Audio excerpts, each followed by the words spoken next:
Welcome back to part 4 of my DIY patio project. So you might say I'm a bit indecisive, and you'd be right because now I've decided that I'm going to do a 12 by 12 patio space. Why? Because the space is there and because I can. So the original plan was to cut the last 2 skids to fit on the left side, so I'll have my 10 by 12 space. And to do that, I had to rent a saw. So I said, bump that, I'll just get another skid and some plywood because the material is free. Alright, so the show must go on. So while I'm here laying down the plywood, why did one of them decide to be brave and had the audacity to be about 4 inches longer than the rest of them? In Brighty?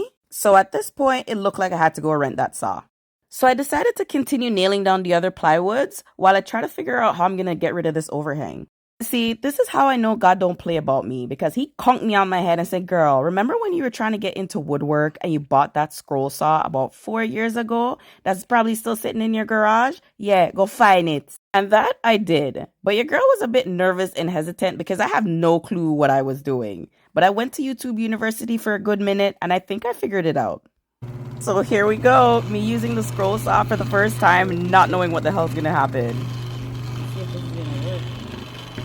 Whoa, when I tell you my heart is racing right now.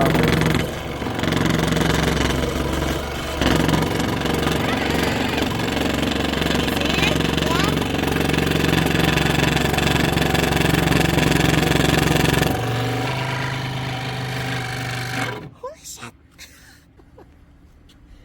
Oh my gosh. Stop. Yeah. Ray! Yes, I did it. Me, your girl, I did it. Yes, I did that. Yes, I did.